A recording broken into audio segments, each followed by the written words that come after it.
Have you ever noticed how sometimes, just when love finally shows up, warm, attentive, consistent, you feel like running in the opposite direction? You meet someone who looks at you like you matter. They smile when you enter a room, ask how your day went, and listen with genuine interest. It should feel comforting. It should be everything you ever wanted. And yet, something inside recoils. You might even feel physically uneasy, like you can't breathe, like affection is pressing too closely against a wound you forgot you had. This instinct to retreat from exactly what we've longed for is one of the most puzzling contradictions in human relationships. On the surface, it makes no sense. Why turn away from warmth? Why flee tenderness? Why sabotage the very closeness we crave? But the answer doesn't lie in logic. It lies in emotional memory. Imagine someone raised in a home where affection was as rare as rain in a drought, a place where warmth wasn't offered freely, where praise came only when earned through perfection, and love was conditional, something to work for, not something you simply received.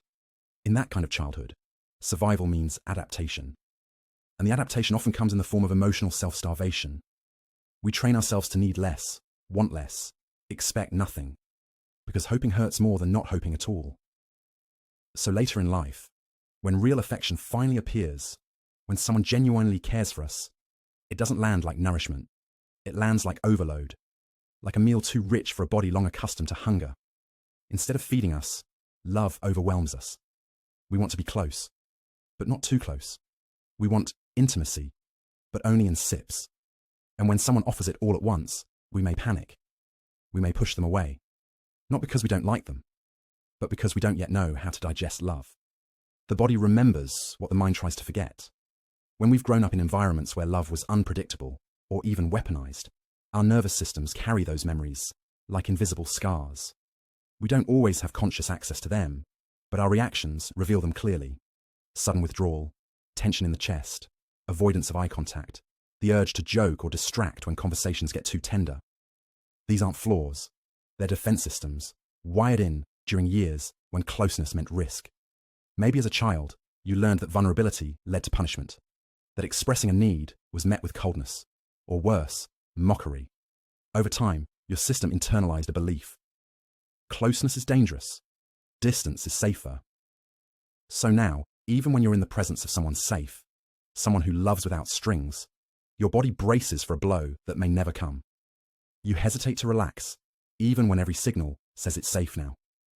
This is why healing isn't just about positive affirmations or choosing better people. It's about reteaching your body what safety actually feels like. And that's not instant work. It's slow, sometimes frustrating, and often deeply confusing. Because here's the twist. The more we crave love, the more terrifying it can become. Why? Because receiving love means lowering your guard. It means being seen without your performance mask, without your careful emotional edits. And if your earliest experience of being seen led to rejection or shame, then being loved starts to feel suspicious, even threatening.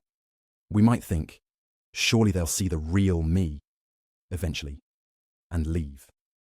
They're only being kind now. Wait until I mess up. They don't know how unworthy I really am. So we self-sabotage, not because we want to, but because we're trying to get ahead of the inevitable abandonment we assume is coming. We pull away first, so it won't hurt as much when they finally pull away. But the tragedy is, they weren't going to leave. We just never learned how to stay. This is the quiet heartbreak of emotional conditioning. We weren't taught how to sit in love without fidgeting, how to trust affection without dissecting it, how to receive care without trying to earn it. Healing doesn't begin when you feel ready. It begins when you realize you may never feel ready and still choose to try. Because waiting for the perfect moment, the perfect partner, or the perfect mindset is just another way fear dresses itself in logic.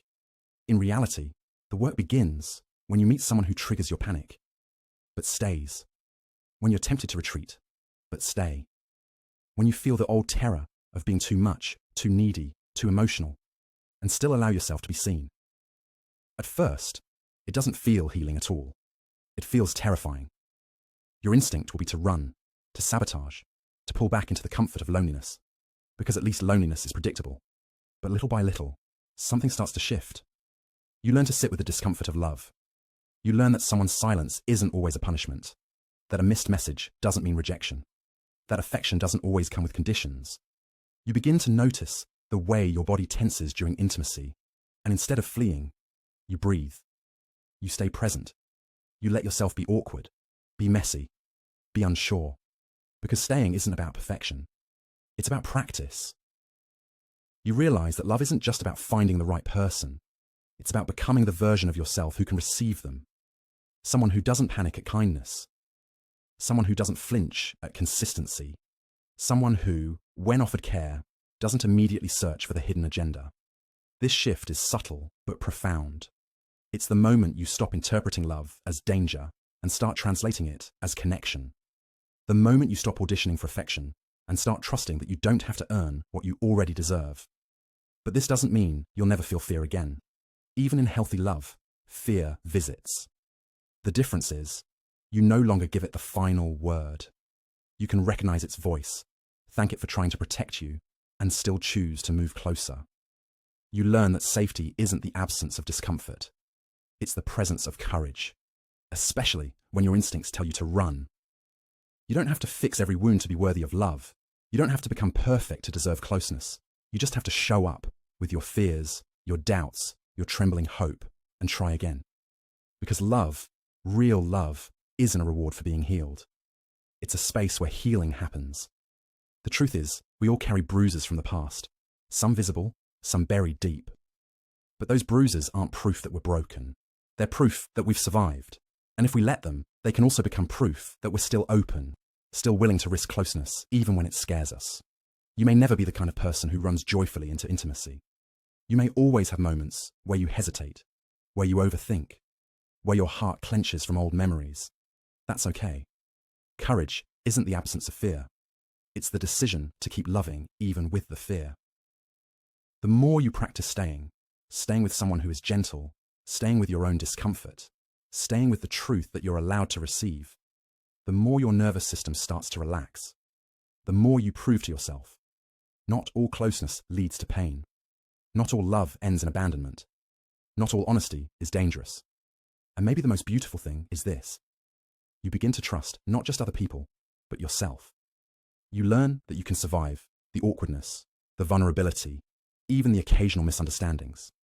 You don't have to control every outcome to feel safe. You can live in the unpredictability of love and still remain anchored in who you are. So when someone offers you consistency, affection, presence, pause before you retreat. Ask yourself gently, am I protecting myself from harm or from connection? Am I fleeing a danger that's real or the echo of one long past?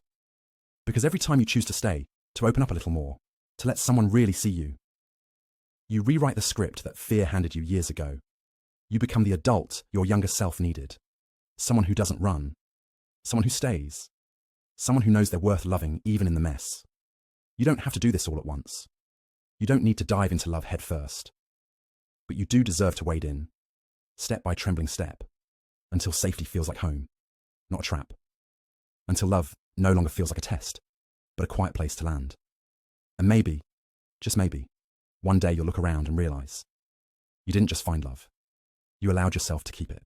And that, after everything, is the most radical healing